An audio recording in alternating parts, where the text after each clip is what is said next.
बच्चों welcome back.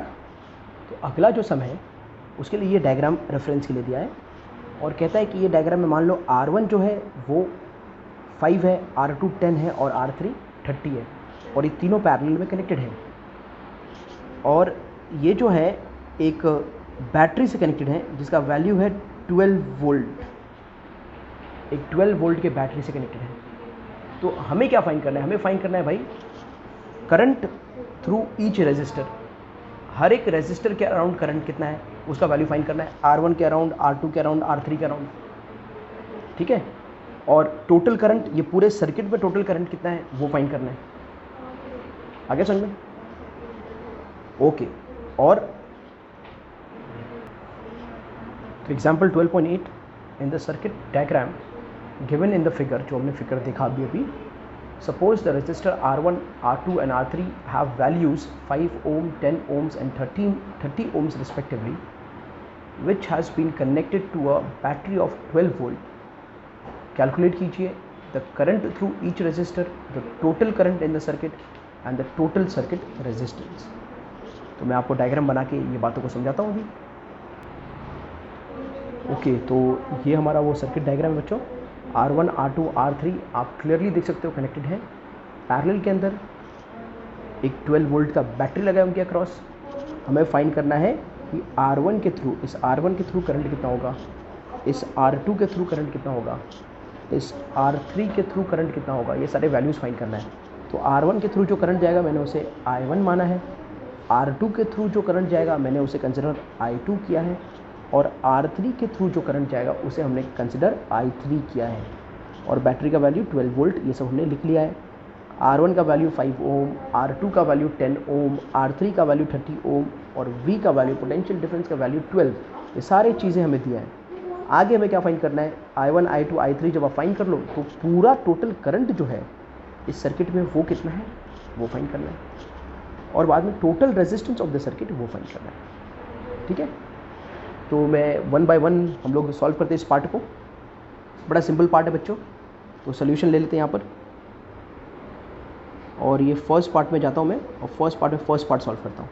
सबसे पहले ये पैरेलल में कनेक्शन हुआ है, बराबर है। तो पैरेलल में कनेक्शन जब होता है तो एक बात जान लो, जैसे कि सीरीज़ में जो करंट बहता था वो सेम था, पैरेलल में पोटेंशियल डिफरेंस सेम होता है।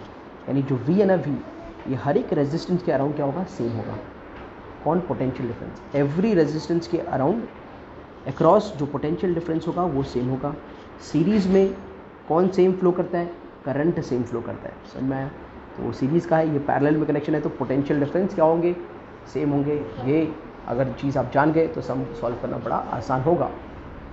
तो पहले हम फाइंड करते हैं I1 जो R1 के थ्रू जा रहा है वो करंट कितना होगा। तो I1 कितना होगा? I1 होगा भाई R1 अपॉन V। अरे ओम्स लॉ के हिसाब से, ओम्स लॉ क्या होता है? V equals two year. तो I1 क्या होगा? R1 upon V। मैंने जैसे कहा कि पैरेलल में पोटेंशियल डिफरेंस सेम होता है, इसके लिए इसको V1 और V2 ये सब हम लोग नहीं बोलेंगे। R1 कितना है? 5 है और V कितना है? 12। अभी वैल्यू डिवाइड कर लो, इट विल कम टू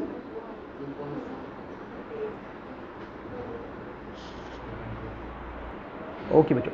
एक यहाँ पर हम लोग थोड़ा सा करेक्शन कर लेते हैं, बराबर। कभी भी याद रखो, हमेशा लिख लो V is equal two year. तो I क्या हो जाएगा? I हो जाएगा V अपॉन R, ठीक है। तो यहाँ पर मिस्टेक करने के चांसेस आपके कम हो जाएंगे। तो ये I1 क्या हो जाएगा आपका? V upon R1। V 12 है और ये 5 है। अब ये आप जब डिवाइड करोगे तो कितना आएगा? 2.4 और करंट है तो एम्पियर आ जाएगा। तो ये मिल गया आपको I1, ठीक है। अब ढूंढना क्या है आपको ढूंढना है I2 आपका हो जाएगा V अपॉन R2। ये 12 है, R2 आपका 10 है, ये हो जाएगा 1.2 एम्पियर। तो इसके अक्रॉस जो करंट बहेगा वो होगा 1.2 एम्पियर। अब ढूंढना है आपने I3, V अपॉन R3 हो जाएगा। ये अपना 12 है, ये अपना 30 है। अगर हमने 3 से डिवाइड किया, 3 से दोनों को डिवाइड किया तो ऊपर आ जाएगा 4/10 और 4/10 इज़ 0.4 एम्पियर, ठीक है। अगर डिवीजन का मेथड अच्छा लगा हो तो कमेंट करके ज़रूर बताना। ओके, सेकेंड पार्ट में बच्चा हमको क्या फाइंड करना है? Total current. क्या फाइंड करना है, टोटल करंट। तो टोटल करंट को फाइंड करने के तरीके बहुत सारे हैं, लेकिन यहाँ पर दिख ही रहा है एक सबसे सिंपल तरीका, टोटल करंट आई टोटल मेरा हो जाएगा I1 plus I2 plus I3, तीन ही रेजिस्टर्स है, तो उनके अक्रॉस जो करंट, देखो I1 यहाँ से गया, I2 यहाँ से गया, I3 यहाँ से गया, यहाँ से क्या निकला था, I निकला था। तो जब यहाँ से मिल माल के सब जाएंगे और यहाँ पर वापस निकलेगा तो क्या निकलेगा, I ही निकलेगा। तो ये I क्या होगा, ये I1 plus I2 plus I3। तो वैल्यू है आपका एक 2.4, एक है 1.2 और एक है 0.4। ये सब ऐड कर दोगे कितना मिलेगा,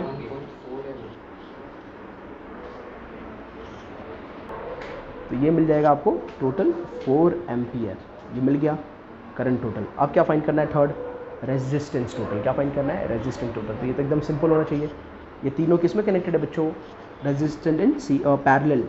तो 1/RP क्या हो जाएगा, 1/R1 plus 1/R2 plus 1/R3।